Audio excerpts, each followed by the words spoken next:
নমস্কার বন্ধুরা, welcome back to my channel Champa Rannaghar. আজ আমি আপনাদের সঙ্গে কাঁচা কলা আর মুসুর ডাল দিয়ে বানিয়ে দেখাবো দুর্দান্ত স্বাদের ইউনিক আর একদম নতুন ধরনের রেসিপি। আপনারা তো অনেক রকমভাবে কাঁচকলার কোপ্তাকারি খেয়েছেন, তাহলে চলুন বন্ধুরা দেখে নিই আমার আজকের এই কাঁচকলার রেসিপিটি। এখানে 2 পিস কাঁচকলা নিয়ে নিচ্ছি আর প্রথমে কাঁচকলাগুলোকে একটু কেটে নিচ্ছি। প্লিজ বন্ধুরা প্রথম থেকে শেষ পর্যন্ত ভিডিওটি দেখবেন, আশা করছি আজকের ভিডিও আপনাদের কাছে ভালো লাগবে। অনেকেই কিন্তু এই কাঁচকলার কোপ্তা অনেক রকমভাবে বানিয়ে থাকে। আজ আমি একটা ভিন্ন প্রসেসে তৈরি করে দেখাবো কাঁচকলার কোপ্তা, খেতে দুর্দান্ত লাগবে। কাঁচকলাগুলো খোসা সমেত এইরকমভাবে কেটে নিয়েছি। এখন একটা পাত্রে কিছুটা জল বসিয়ে দিয়েছি। জলের মধ্যে দিয়ে দিয়েছি পরিমাণ মতো একটু লবণ দিয়ে কাঁচকলাটাকে আমি সেদ্ধ হতে দেবো। আর এখন দেখুন কাঁচকলাটা বেশ সেদ্ধ হয়ে গেছে। একটা কাঁটা চামচ দিয়ে দেখে নিচ্ছি কাঁচকলা মোটামুটি সেদ্ধ হয়ে গেছে, এর থেকে বেশি আর সেদ্ধ করা যাবে না। এবারে কাঁচকলাগুলোকে তুলে রাখবো জল থেকে। আর আগে থেকেই মুসুর ডাল আমি ভিজিয়ে রেখেছিলাম, বেশ সুন্দরভাবে ভিজে গেছে। এটাকে আমি শিলপাটায় বেটে নেব। এখানে খুব বেশি জল দিয়ে ডালটাকে বাটা যাবে না, একটু শুকনো শুকনো করে ডালটাকে আমি বেটে নিয়েছি। এদিকে কাঁচকলাগুলোও ঠান্ডা হয়ে গেছে, কাঁচকলার খোসাগুলোকে ছাড়িয়ে নেব দেখুন। আর এই খোসাগুলোকে বন্ধুরা আমি ফেলে দেবো না, এটাকেও আমি বাটা করে খেয়ে নেব। কাঁচকলার কোনো জিনিসই ফেলা যায় না, কাঁচকলা কিন্তু খুবই উপকার খাওয়া। এখন কাঁচকলাগুলোকে খুব ভালো করে আমি ছাড়িয়ে নিচ্ছি খোসা। এবারে একটা কাঁটা চামচের সাহায্যে খুব ভালো করে কাঁচকলাগুলোকে ম্যাশ করে নিতে হবে। মাথায় রাখবেন কাঁচকলার যেন কোনো রকম বড় টুকরো না থেকে যায়। কাঁচকলাগুলোকে খুব ভালো করে ম্যাশ করে নিচ্ছি চামচ দিয়ে। কাঁচকলাগুলো ম্যাশ করা আমার হয়ে গেছে। এখন এর মধ্যে কিছু মশলা মেশাবো। দিয়ে দেবো আদা আর কাঁচা লঙ্কা বাটা 1 চামচ, দিয়ে দেব পরিমাণ মতো লবণ, দিয়ে দেব হলুদ গুঁড়ো আর লঙ্কার গুঁড়ো, আর দিয়ে দেব এর মধ্যে একটু কালো জিরা।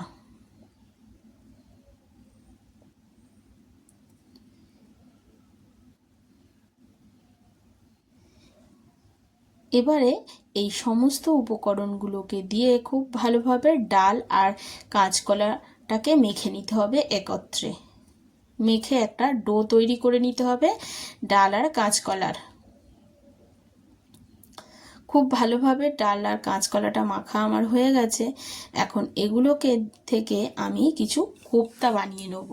ছোট ছোট গোল গোল আকারের আমি কোপ্তাগুলো বানিয়ে নিচ্ছি, কোনো রকম হাতে কিন্তু লেগে যাবে না। আপনারা যেরকম শেপের পারেন গোল গোল আপনাদের পছন্দ মতো সেই রকম শেপের কিন্তু বানিয়ে নিতে পারেন। খুব বেশি জল দিয়ে যদি ডালটা মানে বাটেন, সেক্ষেত্রে কিন্তু কোপ্তাগুলো এতটা সুন্দর হবে না। দেখুন সমস্ত কোপ্তাগুলো কিন্তু আমি বানিয়ে নিয়েছি। এবারে একটা কড়া বসিয়ে নিয়েছি আর কড়ার মধ্যে দিয়ে দিচ্ছি সর্ষের তেল। রান্নাটা আমি সর্ষের তেলে করছি, আপনারা চাইলে আপনাদের পছন্দ মতো যে কোনো তেলে করতে পারেন। খুব ভালো করে তেলটা কড়ার চারিদিকে চাড়িয়ে নিলাম যাতে কোপ্তাগুলো কড়াতে লেগে না যায়। এবারে এক এক করে কোপ্তাগুলো কড়ার মধ্যে দিয়ে দেবো। এই কোপ্তাগুলোকে একটু লালচে করে ভাজতে হবে। ভাজাটা সুন্দর হলে কোপ্তার স্বাদটাও ভালো আসে। প্লিজ বন্ধুরা আমার এই ছোট্ট চ্যানেলে আপনাদের সাপোর্ট আর সাহায্যের খুবই প্রয়োজন। প্লিজ পাশে থাকবেন আর সাপোর্ট করবেন। দেখুন এই কটা কিন্তু মোটামুটি 1 পিঠ ভাজা হয়ে গেছে, আর 1 পিঠ আমি উল্টে দিচ্ছি, দিয়ে একদম একটু লালচে করে ভেজে নিয়ে এগুলোকে তুলে নেব। এই কোপ্তা কটা একদম লালচে করে ভাজা আমার হয়ে গেছে, তুলে নিচ্ছি। কত সুন্দর ফুলেও উঠেছে দেখতেই পাচ্ছেন, সুন্দর ভাজাও হয়েছে কিন্তু কোপ্তাগুলো। এ কটা তুলে নিয়ে আর যে কটা আছে সে কটাকেও এই তেলের মধ্যেই আমি ভেজে নেব। সামনে দিয়ে কোপ্তাগুলোকে আপনাদেরকে দেখিয়ে দিচ্ছি কতটা সুন্দর হয়েছে। এগুলো শুধু শুধু খেতেও বেশ ভালো লাগবে বন্ধুরা। এখন আর যে কটা আছে সে কটাকেও আমি দিয়ে দিচ্ছি। এগুলোকেও উল্টে পাল্টে লালচে করে ভেজে তুলব। আজকের রান্নায় আমি কোনো রকম পেঁয়াজ রসুনের ব্যবহার করিনি, তবে আপনারা বলতেই পারেন মুসুর ডাল কি নিরামিষ? তা হয়তো নয় বন্ধুরা, কিন্তু অনেকেই নিরামিষের দিনেও মুসুর ডাল খায়, তো আমরাও অনেক সময় খেয়ে থাকি। সেই হিসাবে আমি একদম নিরামিষ রান্না করেছি। কিন্তু এটা সমস্ত কোপ্তাগুলো ভাজা হয়ে গেছে, এখন তুলে নিলাম। এবারে যে তেল আছে, তেলের মধ্যে আমি আলু কেটে নিয়েছি, সেই আলুগুলোকে দিয়ে দেবো, দিয়ে আলুগুলোকে ভেজে নেবো। ঠিক এইরকম সাইজের আমি আলু কেটে নিয়েছি, আপনারা চাইলে লম্বা লম্বা সাইজেরও কেটে নিতে পারেন। আলুগুলোকে ভাজার জন্যে দিয়ে দেবো একটু অল্প লবণ আর একটু হলুদ, তাতে আলুর মধ্যে লবণটাও ঢুকবে আর সুন্দর ভাজা হবে হলুদ দেওয়াতে। আলুগুলোকে লালচে করে ভেজে আমি তুলে নেব। প্লিজ বন্ধুরা সাথে থাকবেন আর পাশে থাকবেন। এখন আলুগুলো বেশ লালচে করে ভাজা আমার হয়ে এসছে। এখন আলুগুলোকে আমি তুলে নেব। দেখুন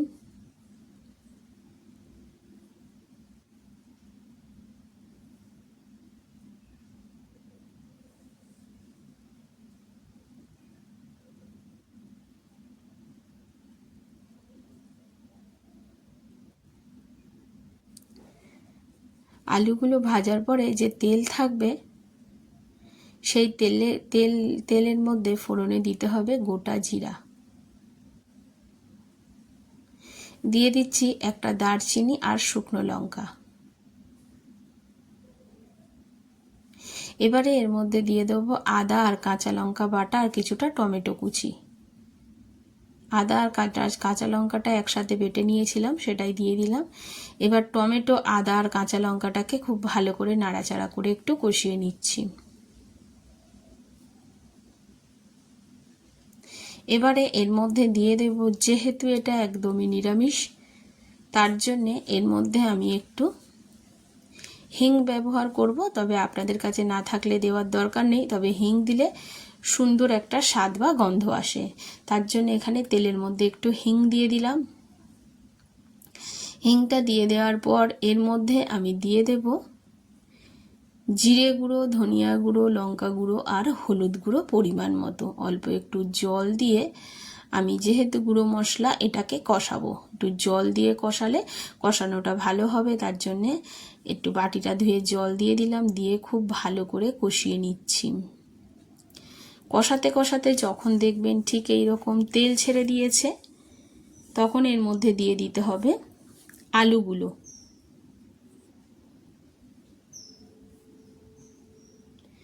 সুন্দর তেল ছেড়ে দিয়েছে, এখন দিয়ে দিলাম ভেজে রাখা আলুগুলো। আলুগুলোকে দিয়েও একটু কষিয়ে নেব। আলুগুলো দিয়ে মশলার সঙ্গে কষাতে কষাতে যখন দেখবেন তেল ছাড়বে, তখন এর মধ্যে দিয়ে দিতে হবে পরিমাণ মতো লবণটা। ঠিক এই সময় লবণটা ব্যবহার করব বন্ধুরা। প্লিজ বন্ধুরা আমার সঙ্গে থাকবেন আর আমার পাশে থাকবেন। ভিডিওটা আপনাদের কেমন লাগছে অবশ্যই কমেন্ট করে জানাবেন।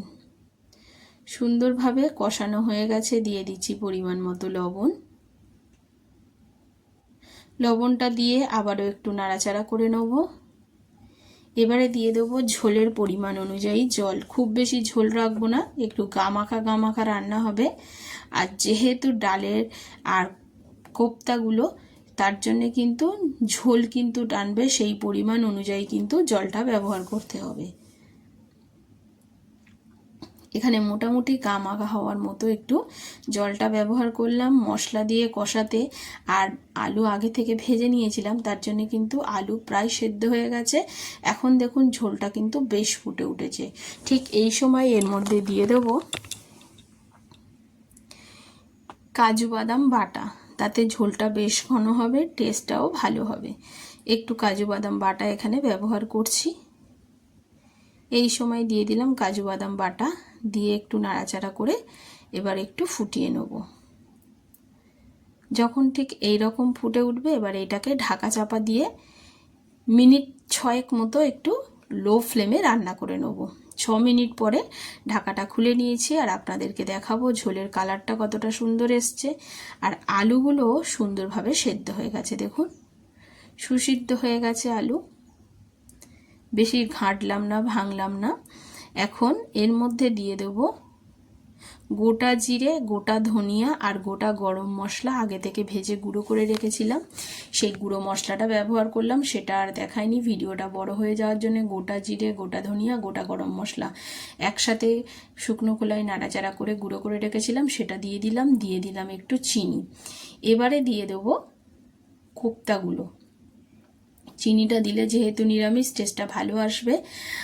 আর এখানে কোপ্তাটা দিয়ে খুব বেশি ফোটানোর দরকার নেই, কোপ্তাটা দিয়ে মাত্র 2 মিনিট মতো হাই ফ্লেমে ফোটাবেন, তবেই হবে। খুব বেশি ফোটালে কিন্তু কোপ্তাগুলো একদম নরম হয়ে যাবে, সেক্ষেত্রে খেতে একদমই ভালো লাগবে না। 2 মিনিট ফুটিয়ে নিয়ে আমি ফিরে আসছি। দেখুন, এখন আমাদের কাঁচকলার কোপ্তা একেবারে রেডি হয়ে গেছে। সামনে দিয়ে আপনাদেরকে দেখিয়ে দিচ্ছি কেমন হয়েছে, অবশ্যই জানাবেন। আরও ঝোল কিন্তু টেনে নেবে। নমস্কার বন্ধুরা, সুস্থ থাকবেন আর